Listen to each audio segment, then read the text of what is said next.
এটাই আমি চাচ্ছিলাম, বড় খুশি লাগতেছে। মানে আমি এত খুশি হইছি, কত খুশি বিশ্বাস করেন বইলা বুঝাইতে পারবো না। কাটা দিয়া কাটা তোলানো হবে, তো শয়তান দিয়ে এই শয়তানের কাটা তোলানোর খেলা শুরু হচ্ছে। এটা দরকার ছিল, এই সিদ্ধান্তটা আরো অনেক আগেই দরকার ছিল, বাট তারপরেও দীর্ঘদিন পরে নিজেরা বুঝতে পারছে। ডক্টর ইউনূস সরকারের কাছ থেকে এই মুহূর্তে অসাধারণ ফলাফল মিলেছে। পুরনো হিসাব নিকাশ শেষ, বদলে গেছে, আন্তর্জাতিক রাজনীতি শুরু হয়ে গেছে। ইতিহাসে যেটা কখনো ঘটেনি সেটা করতে যাচ্ছে, অসাধারণ ঘটনা ঘটছে। যে বিএনপি জামাতের দিকে মিসাইল ছুড়ে মারছে, আর জামাত শিবির সেই মিসাইলটাকে অ্যান্টি ব্যালিস্টিক মিসাইল মেরে একেবারে ঘুরিয়ে দিচ্ছে আকাশেই। মারার সাথে সাথে দেখেন যে ভিকটিম, সেই ব্যক্তি কি বলে একটু শুনুন। সন্ত্রাস, এই ফেসিস্ট গণহত্যাকারী এবং এই মানবতাবিরোধী অপরাধে অভিযুক্ত এই কুত্তা এবং টুকাইদেরকে যুক্তরাষ্ট্রের মাটিতেও এদের রাজনীতি নিষিদ্ধ করার প্রক্রিয়া শুরু হলো, এবং ইনশাআল্লাহ আমরা সেটা করব। এবং বাংলাদেশে যেভাবে এদেরকে বিতরণ করা হয়েছে, যাদের অস্তিত্ব নাই, তাদের 32 নম্বর ব্যাঙ্গে মাটির সাথে মিশিয়ে দেওয়া হয়েছে, আমি মনে করি অবশিষ্ট ঈদ যতগুলো আছে সেগুলো মানে আপনার এই বাংলাদেশের সেনাবাহিনীর বিশেষ বিমানে দিয়ে হাসিনার পাশে দিয়ে ঢুকিয়ে দেওয়া উচিত। কারণ ভাই ফজা পাগলাকে নিয়ে তো আরেক দুশ্চিন্তায় পড়ে গেলাম। ফজা পাগলা ঘোষণা দিয়েছে যে ফজা পাগলা আত্মহত্যা করেছে, জামাত ক্ষমতায় এসেছে। ফজা পাগলা কি আসলে সত্যি সত্যি আত্মহত্যা করবে, নাকি সে একটা ভাব ধরেছে? কুত্তার বাচ্চা 2,27,000 সোলজারের সংগঠন হচ্ছে বাংলাদেশ আর্মি। সেখান থেকে 25 থেকে 30 জন ভারতীয় কুত্তা সেনাবাহিনী হয় কি করে? আর জনগণকে আর্মির বিরুদ্ধে খেপিয়ে দেওয়া হচ্ছে। কুত্তার বাচ্চা, তোমাকে কে বলছে? Are you an informer? Are you an informer of র? বিদেশের মাটিতে এইরকম ন্যাক্কারজনক ঘটনা বাংলার ইতিহাসে এর আগে কখনো ঘটেনি। আজকে একটা জিনিস প্রমাণিত হলো যে আওয়ামী লীগ কখনো মানুষ হতে পারে না। এদের কোনো জাত নাই, এদের ধর্ম নাই, এদের নীতি নাই, এদের বিবেক নাই, এদের মনুষ্যত্ব নাই, এদের মানবিকতা নাই। এরা ভণ্ড, এরা প্রতারক, এরা দুর্নীতিবাজ, এরা জালিম, এরা ডাকাত। আসসালামু আলাইকুম। বাংলাদেশের রাজনৈতিক প্রেক্ষাপট বা রাজনৈতিক পরিস্থিতির উপর বিশ্লেষণ করে আপনাদের সামনে কিছু গুরুত্বপূর্ণ ভিডিও ফুটেজ নিয়ে হাজির হয়েছি।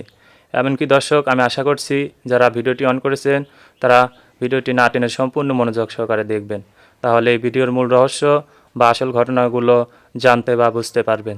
তো প্রিয় দর্শক, আমি আর বেশি কথা বাড়াবো না, চলুন দেখে আসি আজকের সেই কাঙ্ক্ষিত ভিডিওগুলো। তবে তার আগে বলি, যারা এখনও চ্যানেলটি সাবস্ক্রাইব করেননি তারা সাবস্ক্রাইব করে পাশে থাকা বেল আইকনটি বাজিয়ে দিবেন, আর যারা ইতিমধ্যে সাবস্ক্রাইব করে রেখেছেন তাদেরকে অসংখ্য ধন্যবাদ। তো চলুন দর্শক, একটা লাইক দিয়ে আমরা ধারাবাহিকভাবে সকল ভিডিওর বিস্তারিত আলোচনা দেখে আসি। এরা কি মানুষ? আওয়ামী লীগ কি মানুষ? যারা এই গণহত্যা করে দেশ থেকে পালিয়ে গেল, তাদের সেই দোসররা বিদেশে বসে আমাদের জুলাই যোদ্ধাদের অপমান করতেছে। আক্তারকে যা তা গালিগালাজ, ডক্টর যার একটা মেয়ে মানুষ তাকে অকথ্য ভাষায় গালিগালাজ, মির্জা ফখরুলকে জুলাই সন্ত্রাসী, তাহেরকে রাজাকার, ডিম মারতেছে গায়ে। এগুলো কোনো কথা আপনারা বলেন তো? তারা আজকে যা করলো মানে অবাক। এবং এই আওয়ামী লীগ যেটা কালসাপ, এদেরকে যে কখনো বিশ্বাস করা যায় না, এটা আজকে আবার প্রমাণিত হলো। এখন এই বাংলাদেশে যারা গোপনে গোপনে আওয়ামী লীগকে পুনর্বাসন করতে চায়, গোপনে গোপনে আওয়ামী লীগকে শেল্টার দিতে চায়, রিফর্ম আওয়ামী লীগ, ওই আওয়ামী লীগ, সে আওয়ামী লীগ করে বিভিন্ন ফর্মে আবার আওয়ামী লীগকে নির্বাচনের মাঠে আনতে চায়, তাদের জন্য একটা চরম শিক্ষা।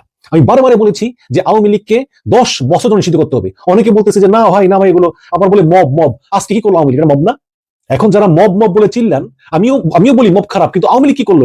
এটা আজকে মব না? আজকে আমাদের জুলাই যোদ্ধা আক্তারকে যেভাবে অপমান করা হলো, গালিগালাজ করা হলো, এটা বিদেশের মাটিতে এইরকম ন্যাক্কারজনক ঘটনা বাংলার ইতিহাসে এর আগে কখনো ঘটেনি। আজকে একটা জিনিস প্রমাণিত হলো যে আওয়ামী লীগ কখনো মানুষ হতে পারে না। এদের কোনো জাত নাই, এদের ধর্ম নাই, এদের নীতি নাই, এদের বিবেক নাই, এদের মনুষ্যত্ব নাই, এদের মানবিকতা নাই। এরা ভণ্ড, এরা প্রতারক, এরা দুর্নীতিবাজ, এরা জালিম, এরা ডাকাত, এরা খুনি। এবং এদের টার্গেট হচ্ছে একটা, সেটা হচ্ছে যে ক্ষমতায় যাওয়া, লুটপাট করা, মানুষ মারা, গুম করা, খুন করা, গণহত্যা করা। এটাই হচ্ছে এদের কাজ। এবং বাংলার মাটিতে এই আওয়ামী লীগকে আবার যদি রাজনীতি করতে দেওয়া হয়, তাহলে এর কনসিকুয়েন্স কি হবে এই ঘটনা থেকে, এটা আপনাদেরকে ভেবে দেখার আহ্বান জানাই। এবং আজকে এই বিএনপি, জামাত, এনসিপি নিজেদের ভিতর যেই দ্বন্দ্ব, সংঘাত সৃষ্টি করতেছেন, একে অন্যের শত্রু হয়ে উঠতেছেন, এখন দেখেন যে এই আওয়ামী লীগ কাউকে ছাড়বে না। এই আওয়ামী লীগ না ছাড়বে বিএনপিকে, না ছাড়বে জামাতকে, না ছাড়বে এনসিপি, যদি একবার সুযোগ পায়। আজকে আপনারা দেখেন যে মির্জা ফখরুলকে টুকটাক অপমান করেছে, তার সাহেব রাজাকার বলেছে, কিন্তু সবচেয়ে বেশি আক্রমণ ছিল কিন্তু আক্তারের উপর, সবচেয়ে বেশি ক্ষোভ ছিল আক্তারের উপর। তারা আক্তারকে পারে না পিটিয়ে মেরে ফেলে। আমার কাছে অবাক লাগে। এখন আপনারা দেখেন যে আমার তো বোধ সন্দেহ হচ্ছে যে এই বিএনপি বা জামাত একসময় হয়তো মিলেমিশে যাবে, কিন্তু সবচেয়ে বেশি বিপদে পড়বে কিন্তু বিপ্লবীরা। সবচেয়ে বেশি বিপদে পড়বে এই আক্তারের মতো বিপ্লবীরা, নাহিদের মতো বিপ্লবীরা, সার্জিস হাসনাতের মতো বিপ্লবীরা। এখনো সময় আছে, সবাই ঐক্যবদ্ধ হন। নিজেরা দায়ী করেন না কেন, অন্তত এই আওয়ামী লীগ নামের কালসাপের প্রশ্নে সবাই ঐক্যবদ্ধ থাকেন। যারা 2 সপ্তাহে 1400 লোককে হত্যা করে চলে গেল, এদের বিন্দু মাত্র অনুশোচনা নাই, সেই তারা আবার এই জুলাই যোদ্ধাদের বিদেশের মাটিতে, যেখানে আইনের শাসন, আমেরিকার মতো জায়গায় তারা এরকম করতেছে। আর যদি তারা একবার ক্ষমতা পায় বাংলাদেশে, তারা কি অবস্থা করবে আপনি বুঝেন তো? আক্তার কত বড় সাহসী দেখেন, যখন এই আওয়ামী লীগের লোকজন চারদিকে ঘিরে ধরেছে আক্তারকে এবং ডিম মারতেছে এবং মানে খুব বাজে বাজে ভাষা গালি দিচ্ছে, তখনও আক্তার হাত উঁচিয়ে বলতেছে খুনি হাসিনার বিচার চাই, খুনি হাসিনার বিচার চাই। আক্তার কিন্তু একটু ভয় পায়নি। জুলাই যোদ্ধা, সমস্ত শরীরটাই হচ্ছে কলিজা, সাহস আর সাহস, এই হচ্ছে আক্তার। এই আওয়ামী লীগকে অন্তত রিফর্ম না করে রাজনীতি করার সুযোগ দেওয়া যাবে না। আমি বলেছি 10 বছরের জন্য আপনি স্থগিতাদেশ দেন, তারপরেরটা পরে বিবেচনা করা যাবে, কিন্তু এই আওয়ামী হায়নাদেরকে যদি আপনি রাজনীতি করার সুযোগ দেন, ভাই আগে তো আপনি মানুষ হবেন, তারপর তো রাজনীতিবিদ। এরা তো মানুষ, এদের তো মনুষ্যত্বই নেই। এই বিএনপি, এই জামাত, যুক্তরাষ্ট্রে এদের হাতে চুরি পরে ঘোরা উচিত, এদের হাতে চুরি পরে ঘোরা উচিত যে এরা কেন এদের জাতীয় নেতাদেরকে প্রোটেকশন দিতে পারলো। আমি আক্তারের কথা বাদই দিলাম, যারা কথা বাদই দিলাম, মির্জা ফখরুল তো হচ্ছে বিএনপি বড় নেতা, তাকে কিভাবে মানে অকথ্য ভাষায় গালিগালাজ করে, তাকে সন্ত্রাসী বলে, তাহেরকে রাজাকার বলে, তখন এই বিএনপির লোক কোথায় ছিল, জামাতের লোক কোথায় ছিল, তারা কেন এগিয়ে আসলো না? ডাকসুর শিবিরের যে প্যানেলটি বিজয় লাভ করেছে তাদের কর্মসূচি বা তাদের কর্মকাণ্ড নিয়ে ইতিমধ্যে বিএনপির সিনিয়র নেতারা মুখ খুলছেন এবং তারা যে কথাগুলো বলছেন এতে করে বিএনপির আরও ইমেজ সংকটে পড়ছে। রিজভী ভাই প্রশ্ন করলেন যে ঢাকা বিশ্ববিদ্যালয় কোনো এতিমখানা যে এখানে খাট বা এটা সেটা দেয়া হবে। রিজভী ভাইয়ের মতো ব্যক্তি যখন বলছেন যে শিবির বিশ্ববিদ্যালয় থেকে জরিমানা আদায় করে সেগুলো বায়তুল মালে জমা করছে, একদম নেহাত একটা মিথ্যা কথা। এটি কি এতিমখানা যে এখানে খাট এটা সেটা দেয়া হবে? বিশ্ববিদ্যালয়ের ছাত্ররা যখন মানবেতর জীবনযাপন করবে তাদেরকে কিছু দেয়া এটা এতিমখানার সামিল হবে কেন? তার মানে রিজভী ভাইরা এই কাজগুলোকে আর নিতে পারছে না, কারণ শিবির ভালো কাজ করলে তাদের জন্য ক্ষতি। কারণ রাজনীতিতে নিজের শ্রেষ্ঠত্ব ধরে রাখার জন্য অন্যের শ্রেষ্ঠত্বে কালি বসাতে হয়। শিবির যে কাজগুলো করছে এই কাজগুলোর যদি প্রশংসা করতেন রিজভী ভাই, তাহলে তার ভোট কমতো না বাড়তো? অবশ্যই বাড়তো। ভালো কাজে যারা উৎসাহ দেয় মানুষ তাদের গ্রহণ করে, কিন্তু ভালো কাজকে যারা কলঙ্কিত করতে চায় বা ভালো কাজের সমালোচনা করে তখন আলটিমেটলি সেই মানুষগুলোর কাছে ওই ব্যক্তি পৌঁছে যায়। এগুলো করে বিএনপির কোনো লাভ হচ্ছে? একটু চিন্তা করবেন। এই ভিডিওটি আমার বিএনপির ভাইদের জন্য একটু মন দিয়ে শুনবেন। দিন শেষে এই বক্তব্যগুলো কি মানুষ শুনছে? যখন আমার সবচেয়ে প্রিয় আবিদ, যার জন্য আমি ক্যাম্পেইনও করেছি ডাকসুতে, তো আবিদ যখন নির্বাচনে দাঁড়িয়েছিল তার জন্য আমরা আপ্রাণ চেষ্টা করেছিলাম কিভাবে ছাত্রদলের প্যানেলটিকে বিজয়ী করা যায়। কিন্তু আমরা যে বিষয়টি দেখলাম বা আমাদের ছাত্র দলের অনেকের মধ্যেই একটি কথা, ভাই আমরা আমাদের জন্য হারবো না, আমরা হারবো আমাদের দলের বাকিদের জন্য। প্রতিদিন এমন এমন মিথ্যা ন্যারেটিভের চেষ্টা করেছে তারা, যেগুলো দুদিন পর শিবির প্রমাণ করে দিয়েছে মিথ্যা। তার মানে ভোট কমেছে। শিবির দুধে ধোয়া তুলসী না, শিবিরের অনেক কর্মকাণ্ড আছে যেগুলোকে আমরা ন্যারেটিভ তৈরি করতে পারি, কিন্তু আমাদের ভাইরা একটু মেধা খাটাতে পারছে না। আমাদের ভাইদের একটু ধৈর্য শক্তি বাড়াতে হবে। এরা তো চাঁদাবাজি, টেন্ডারবাজি, দখলদারিত্ব নিয়ে ব্যস্ত। আর যারা সোশ্যাল মিডিয়ায় কাজ করেন এরা বসে থাকেন কার্ডটা কপি করে কোথায় মারা যায়, কার্ডটাকে মিথ্যা দিয়ে প্রচার করা যায়। রিজভী ভাই যদি ডাকসুতে শিবিরের কর্মকাণ্ডকে প্রশংসা করতেন যে শিবির এই কাজটি করেছে ভালো করেছে, শিবির এই কাজটি করেছে ভালো করেছে, এটা শিক্ষার্থীদের জন্য করছে, ওদেরকে আমরা শুভকামনা জানাই, দেখতেন শিবিরের এই কাজের জন্য যেটুকু প্রশংসা তার চেয়ে রিজভী ভাই বেশি প্রশংসিত হতেন।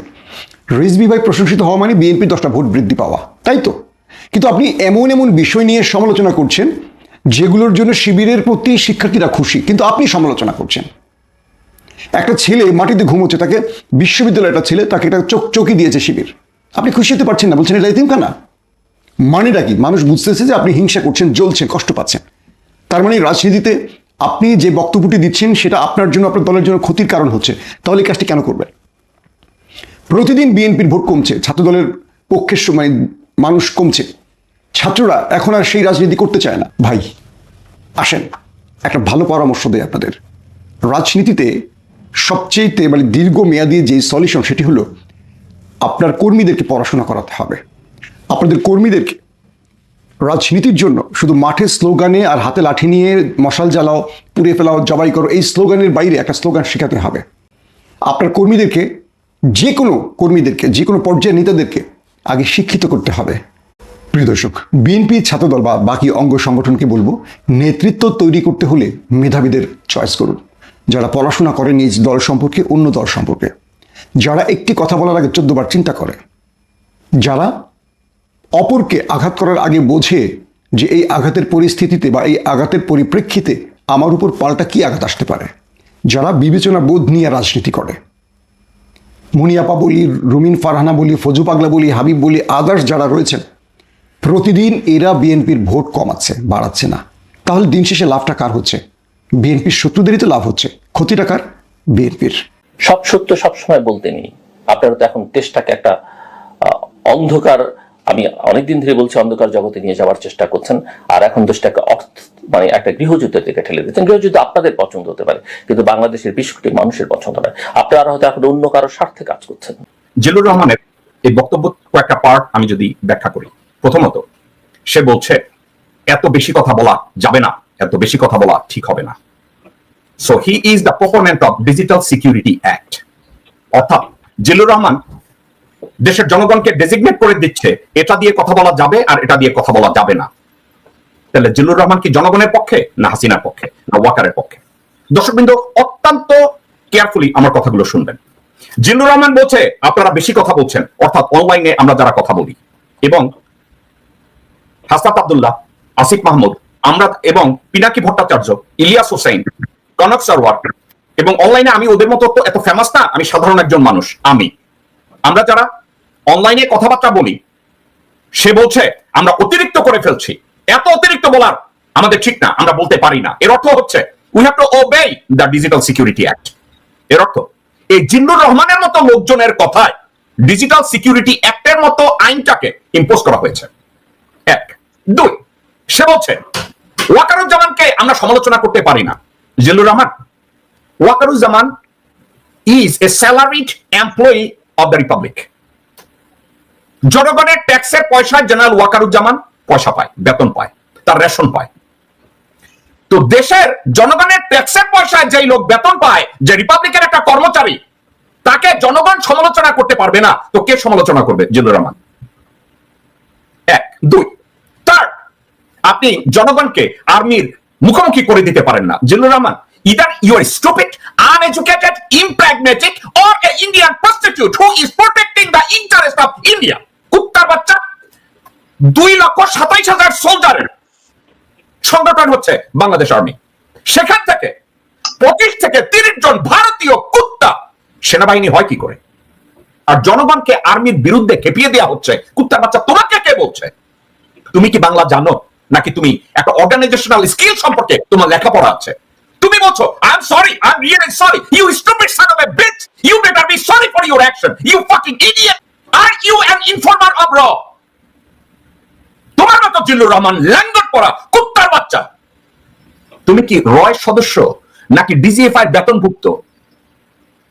তুমি যদি বলো এত বেশি কথা ভালো না, তুমি জনগণের ভয়েসকে নিয়ন্ত্রণ করতে চাচ্ছ, তুমি তো একটা হিজড়ার মতো গালে একটা বসে থাকো। শুয়োর, আমি তো কোথাও তোমাকে দেখি না for the sake of the Republic, for the sake of the country, from the vision of A Patriot, আমি তো কখনো দেখি না দেশ বিরোধী কোনো কথার বিরোধিতা তুমি করছো।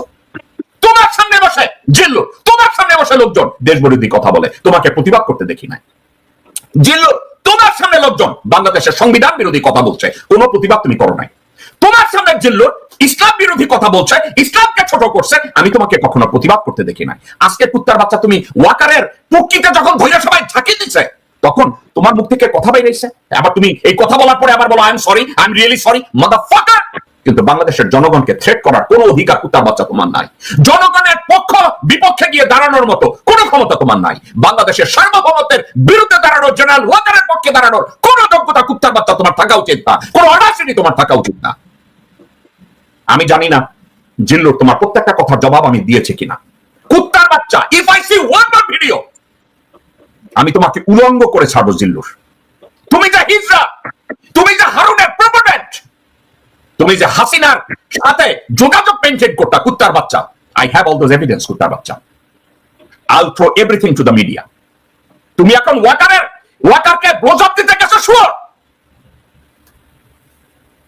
তোমার মতো জিল্লুর বাংলাদেশের জন্য বার্ডেন, তোমার মতো জিল্লুর বাংলাদেশের সোসাইটির জন্য বার্ডেন, তোমার মতো জিল্লুর দেশের জন্য বার্ডেন, তোমার মতো জিল্লুর সংবিধানের জন্য বার্ডেন, তোমার মতো জিল্লুর জনগণ বিরোধী ভারতের পতাকা হারাম। প্রিয় দর্শক, আমি আশা করছি ভিডিওটি সম্পূর্ণ মনোযোগ সহকারে দেখেছেন। সেই সাথে ভিডিও সম্পর্কিত কোনো তথ্য বা মতামত থাকলে কমেন্ট বক্সে জানিয়ে যাবেন। আজকের মতন এখানে শেষ করছি। ফিরে আসছি আগামী দিনে অন্য কোনো টপিকস নিয়ে। সে পর্যন্ত ভালো থাকবেন। আল্লাহ হাফেজ।